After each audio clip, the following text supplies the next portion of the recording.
love about Chris is that he, first of all, he's been in it.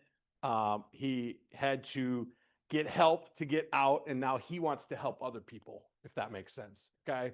And so hopefully you feel that through Chris. Let's give Chris a hand.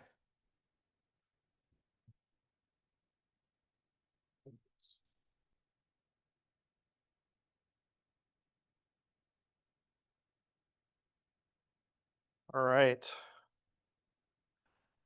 So my name is Chris Buckingham, and my company now is SolveCXO, and the focus is on working with executives and business leaders to unlock chaos and build momentum in what they're doing to scale and grow their organization. And with over 25 years in business and IT leadership, I've been from the garage to acquisition. I had an IT company based here out of Fargo, MinnDak Computer Services. 5.5 years ago, I sold it to a larger organization, stayed with that company for about 5 years, but something was missing. And what was missing is I wasn't working in the community anymore. I was captive to corporate. And that's fine for some people, but I realized that being a technology integrator and what I did with clients on the IT side and being out networking, going to BNI events, and other networking things, coming to events like this I was missing that. So I decided earlier this year to take the leap and get back into something that I've become very passionate about, and that's helping solve problems, helping leaders cut through those pain points. And really with what I'm doing now, operation, when it comes to clarity, it's not a personality thing. It's about helping the systems work better, build better automations, use the tools the way they were meant to be used. And today, we really are here to talk about your systems and how your people are working better together to get through some of those pain points. So I really appreciate everybody being here today. Taking time to work on your business is not easy to do. Even if you're an employee, stepping away from the business for a part of a day is not easy to do, because now you got to go back to all these emails and all these other things that you really don't want to get behind on. And if that's not a little bit of chaos, I don't know what is. So when we think about the conversations from earlier today, Ryan digging into sales, you can't make somebody a sale. You can't make somebody buy something from you. You can receive it, but what problem are you solving for them? And what value do you bring to the market? And when Casey talks about consistency, one of the things is the little bit of time I've gotten to know Casey, his discipline is amazing. I learn from him every time I hear him talk about discipline, because it takes discipline. And it takes being okay with doing the easy things that are hard. Because there's a lot of things we can do that are really easy, but it's hard to do them sometimes. So when you think about operations and chaos in your business today, right now, does anybody have something that they can just right off the top of my head? This is chaotic in my business right now. Anybody? Anybody want to share?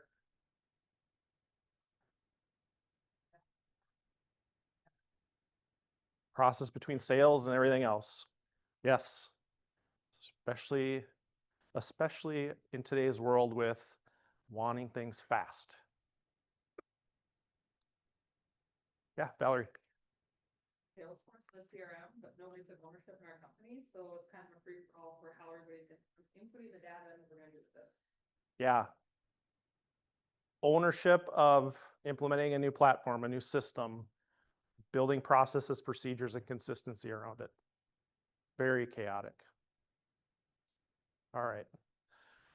So when we talk about clarity and the operations clarity is really what builds a backbone of your performance. Without clarity, there's nothing but confusion. You're not getting anything done. Nobody wants to do the work. So when the roles and expectations and the responsibilities of the individual or the team or even the leadership are not clear, execution breaks down. You don't get an implementation that works correctly, especially for a core business system that you've invested a lot of money into. The thing I need you to understand is this chaos, this confusion isn't just about how much you spent to implement that solution with a company that's supporting you. It's also about the cost of everybody's time to learn it, use it ineffectively. There's more than just the financial cost to it. It's time cost. It's people's mindset cost. It is a morale cost if you're not doing it right. So when you talk about confusion as an operational task, you know, having to rework it, continue to have more meetings, all it does is lead to burnout. People get frustrated, they get angry. So what do? Maybe they leave. Maybe they decide, I'm moving on, I'm going to go somewhere else. Maybe they just stop trying. They're just there to collect a paycheck. Clarity helps make better decisions for your business. It helps your team get behind what your goals are and what your focus is. And when you build rhythms into that and consistency into that, that's when mountains move. And I did a workshop last Friday. It was a very hands-on workshop for a networking group here in town. And I think we're seeing and hearing a lot of the same rhythms from today, with a lot of the same conversations. Your company should have core values, but they're not words on a wall. It's where you make your decisions from. And having those foundations in place help build clarity as well. Because if you want consistent results, you need consistent clarity. So again, the real cost of confusion, missed goals, wasted effort, people not sticking around, stress, burnout, and it does get expensive. It's the enemy of operational efficiency. When those roles and expectations are not clear, again, people just stop trying. They just stop trying. And what happens when they stop trying? Andrew, as a project manager and project leader, everything else slows down. Nothing gets done. It puts the business behind. It makes the customers unhappy. And some of the operational symptoms are part of unclear systems. Things aren't aligned. You can't scale in chaos. You can't build your business when it's chaotic. You can't build your business when, as the owner, you're stressed out. Or as the leader, you're stressed out. So with my company MinnDak, I created some of those challenges. I had unclear focus. I was a technician. I was an IT guy. I started my company out of survival because the guy that I was working for made some bad investments in 2007, and then 2008 happened and the world was chaotic. So I was just trying to survive. So I want to kind of get into a little bit about how chaos creeps into operations and how can we root it out.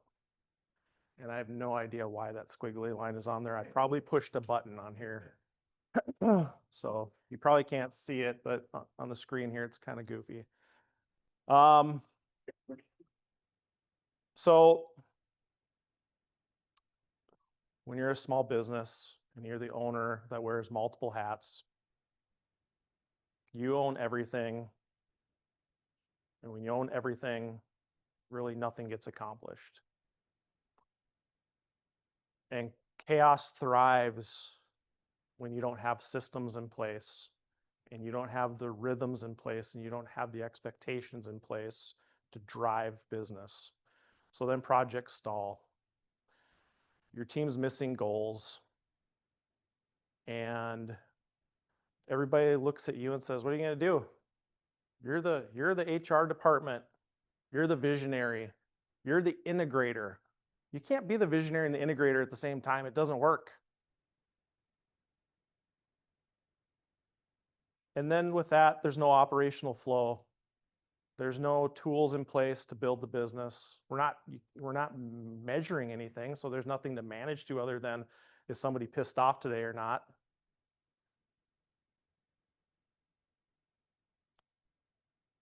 So I was in the weeds. I was right at the water lines. You know, I was unable to get out of my own way. I was holding the business back. And it was a wake-up call.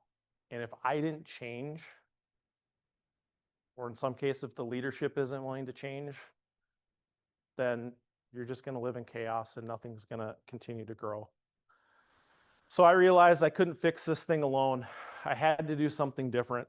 We had a good business. We had our core values. We were doing some really good things. We got rid of customers that were bad customers. We were starting to hire the right people for the things that we needed. But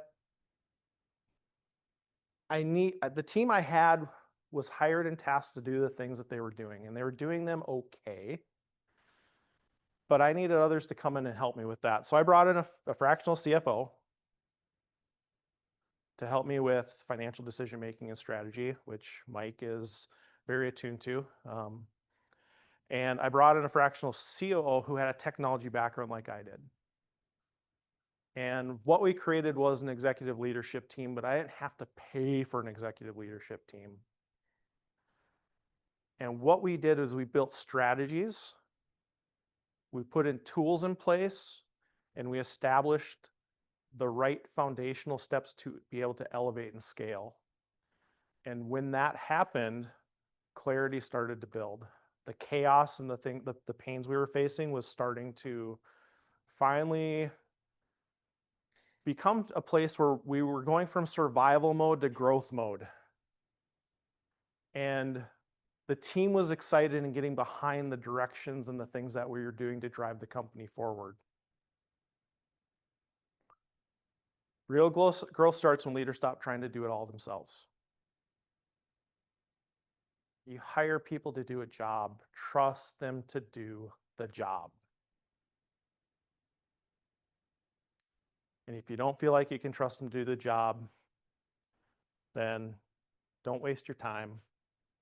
Find a way to, make a nice separation and move forward so that you can both be happy if there's conflict. So when we get into the tools, there are three core things I focused on and that our leadership team focused on as we were building the next phase, the leveling up of the company. Accountability chart, not an org chart. An accountability chart is, these are the core things that you need to focus on every day. Every day. And if people, the data shows us that if people are spending 80% of their time on those core 5 things and everybody else on the team is doing the same thing, the business moves. So accountability charts are very important. Roles, responsibilities, expectations, not a job description, not an org chart. What are the main goals of your job every day? And then how do you hold them accountable to that? How do they hold you accountable to what you're responsible for? It goes both ways, okay? KPIs, you got to know your numbers. You got to know what you're managing. That was a big change for us. We realized that our team was only utilizing 50% of their billable time. And when you're a service company, that's not good. That means that half the day they weren't in meetings. It just means they were doing other stuff. So establishing KPIs really helped. And then productive meetings, not meetings to have meetings, productive meetings. So accountability charting, as I said before, one of the main things with accountability charting is setting ownership. You can't optimize what you don't own. Everybody has a number. What is their main number that they should be focusing on? Accountability charting. If you're in a leadership role, your first accountability is to lead, manage, and be accountable. And then you focus on the other key parts of your job. And it's about finding the right seats on the bus. You should actually have an accountability chart built before you make that next hire. Because once you find you built your accountability chart with your current team, and let's say Kayla has got her 5 core business things she's focused on, and all of a sudden we're asking Kayla to do 8 things because we need somebody to do the thing. It's not fair to Kayla because she's not in her power seat anymore. We need to find out, okay, of these 8 things, what do we need to take off her plate? Because that's the next thing we probably need to hire for if it's going to help impact the business and add value. So if you can define those seats before you hire, then you know you're making the right next hire. And the ownership goals around that is where you can really kill confusion, because everybody knows what their goals are. They know what they're going towards now. And they work together to help and support each other. And that's where your delegation work comes in, and that's where your operations can start to stabilize. That's where excellence and what you're doing with your team, they're starting to get behind what you're doing. And some of the foundations of these things, one of my favorite books is Extreme Ownership. It really does relate what they've done in the battlefield to what you can do in business, and what Jocko and Leaf talk about in that book. And if you get the audio version of it, it's so fun to listen to. But it really is putting extreme ownership on somebody to do the things they're tasked to do and holding them accountable to it.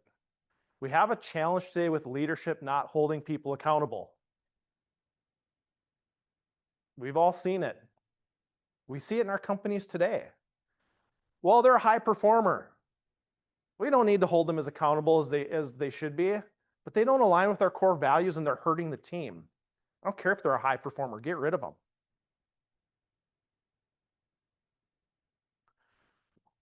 And accountability charting can help build that blueprint for scaling.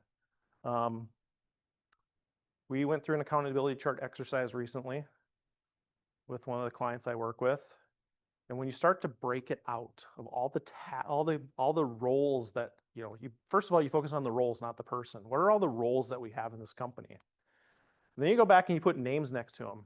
It's like, oh my gosh, Chad, you have way too many names on all these roles. We got to fix that. How do we solve that problem? And working through those next things as you look to scale and grow. Because if you don't, well, especially for the rest of the team that's not aware of all the things Chad's doing, they'll be like, oh my gosh, why is Chad doing all these things? How can we help him? At least they should be. KPIs. Again, you can't manage what you don't measure. This is how you can take becoming more proactive versus reactive, is establishing KPIs. Again, as I said earlier, once we got to the nuts and bolts of our IT service team only being 50% utilized, when we made the change on that within 6 months, we set the target at 75 and we started to track it and measure it. Because there's things they have to be, and they have to be in our team meetings. We want them to do continuing education. There's things we want to, so 75% was the mark that we set. We did better business, our clients were happier, and we had more profit just by that KPI change alone, establishing that KPI in our business.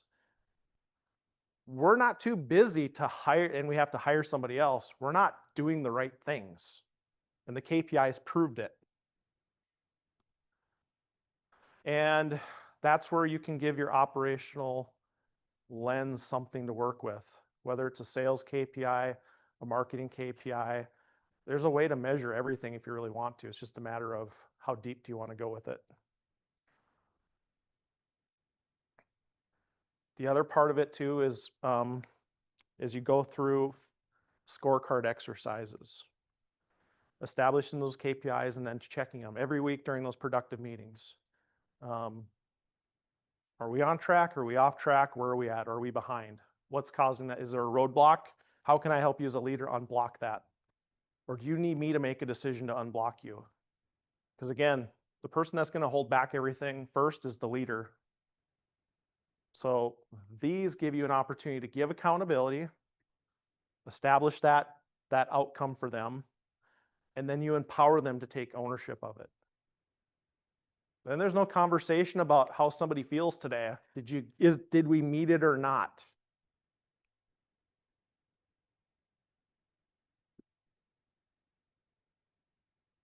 Once we set our KPIs, we had our accountability chart, the ability to make decisions was so much easier because also we leaned into our core values lens. We're making faster decisions, we're being more nimble, and we're able to move the business forward faster. We cleared in the last 18 months before acquisition, we cleared 6 figures in debt, and we told the team, you help us do this, we will take care of you going into the new year, and we did that. Everybody got their comp plans increased to be what was more, that met their goals and what they wanted. But we set the expectations are, we can't do this if you can't help us take care of these KPIs and these metrics. But then we comped them for it. And then we also set comp around it too quarterly, that if they met their quarterly goals and their quarterly metrics, that each individual could meet another bonus level. And then there was a team opportunity too, if the team met it. So now they're working together and pulling each other in the right direction to move that needle forward. And it's kind of fun to think about how the culture changed with it, because everybody knew what to expect now. The third thing that really helped us was productive meetings. Not water cooler talk, not a meeting to complain about something. Like level 10 meetings are legit powerful meetings if you do them right. And how you track them and keep the documentation in place to make sure that they're intentional and focused every week is so important. This is an operational system. This is not just discussions. This should be an operational decision to use these correctly. And the rhythm around them, those meetings should be sacred and they should never be rescheduled unless somebody really can't be there. I didn't care if I wasn't there because I was on vacation. I expected the team to still have that meeting because they still need to talk to each other in a group. So what you're able to establish in those meetings is, where are we at with our customers? Does anybody need somebody to step in and help out? What are the issues we need to solve? What are our priorities for the quarter? Are we on track, off track with the KPIs? We were able to review those every week, and we set really good focus on those. It helped build into our accountability, and ultimately being able to track those things and document them as we go. We documented the decision, right? And it was like, well, what did we decide on that again? We could go back and look at the data. We decided this. Do we need to change that decision? Well, let's talk about it. Add it to the issues list.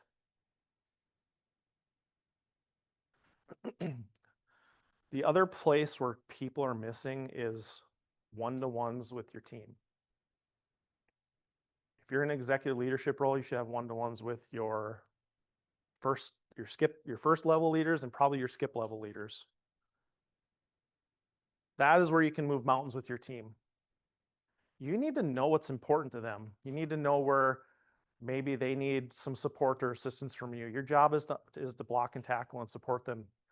It gets to a point where you don't work for the customer, you work for your team. So you really need to position yourself to have those one-to-ones, connect with them, be able to coach them, learn from them. It's about supporting each other. and it helps build the culture up.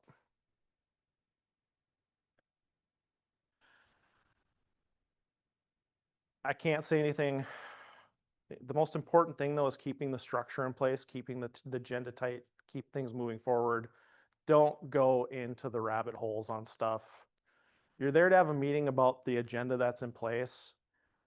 Call a tangent alert if somebody's off track. Like, come on, let's go. We've got to stop talking about what happened over here because we got to come back to the core focus of our meeting. Okay. Productive meetings was the third thing. And all this rolls up to the power of alignment. The team knows what's expected of them now. They also know what's expected of you as a leader, and you better be okay if they tell you when you're not doing that. Because you hired them to not just do a job, but to help you support the growth and what you're trying to do with the business to support your clients, because you're there to solve somebody's problem, whatever it is. And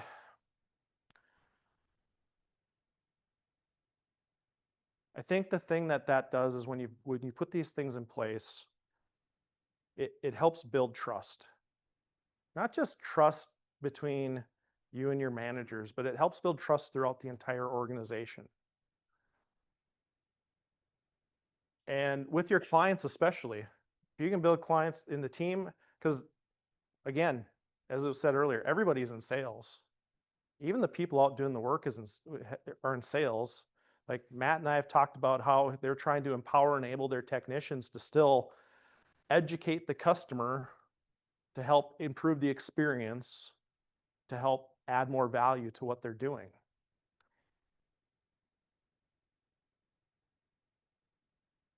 That's where alignment builds the momentum. That's where that's where you can go to the next level. And that operational clarity is what builds performance and improves your culture. And here's the fun part of it. You go to post that next job position and people know about your company and your culture and the community. It's amazing how many people want to work for you that you didn't think were even interested. No, we know everything about your company. We know about your culture. We're hearing nothing but good things about what you're doing. We want to work for you. You're a part of something that I want to get behind.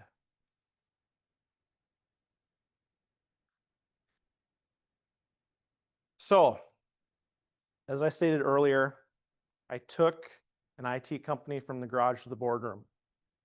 I took it to acquisition.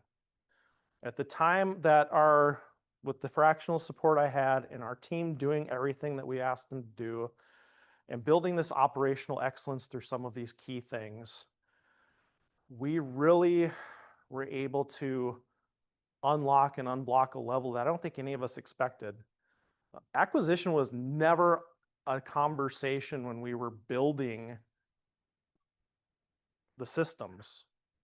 Acquisition was always, okay, exit always in mind. Always think of exit in mind. But we were never expecting it. It showed up organically. I'm blessed to say that we had 3 different companies around the same time frame come and say, hey, we're really interested in what you're doing. We'd like to see if we can do more work together or partner or go through acquisition. 2 of them I knew right away, not going to happen. Our values don't align. The way that how the community sees you, I don't want to be a part of that. And I think that what that allowed us to do is be very intentional about how we focused on things. And the best part about that is that because we're intentional about our operational systems, not just our sales, not just taking care of our clients, all of that was a cost benefit to it. Freedom, time, scalability, sustainability.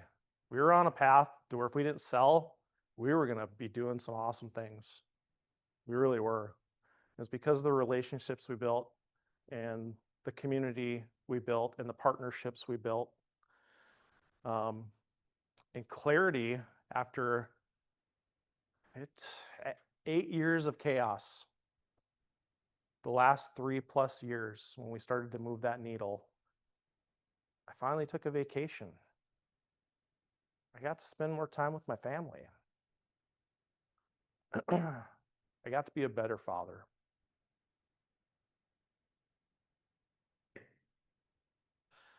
So that is why I created SolveCXO. I want to help leaders get through those pain points and get past those shortcuts and not go through some of those same experiences that I went through. But I'm not just another consultant. I'm hands-on. I get in the weeds with you. I'll help you work on your partnerships. I'll help you work with your team. I'll even help you go through an IT decision-making process. I know what it takes to build and scale something, and I know how to take it from feeling like you're losing control to regaining control back. And the thing that I know that I can do really well is I can bridge the gap between technology and operations and business decisions that come with all that. Because if we're using the systems right, we're building automation, we can do more work with the same team and everybody will be happier with what they're doing. All right, so as I close here, this doesn't happen overnight. It took me probably close to, it took at least 18 months for all these things to kick in with the team. And I had a smaller team. Think of it in a larger scale. It takes a little bit longer. But you have to start somewhere. What's the one thing operationally that's causing chaos that you can attack and fix? What's the one thing? Where do you start? And if you look at that one thing, can you focus on that today or this week? Can you really take action to move through it and move past it? And if you really think about it, what's it costing you today? Not just in money, people's time, people's mindset, especially today. Especially today. Mental health is real and we don't talk about it enough. And clarity was not a one-time event. It was a marathon. It was not a sprint. We went through this for a number of years and it gave us confidence, and confidence allowed us to drive execution. So thank you for allowing me to share with you today.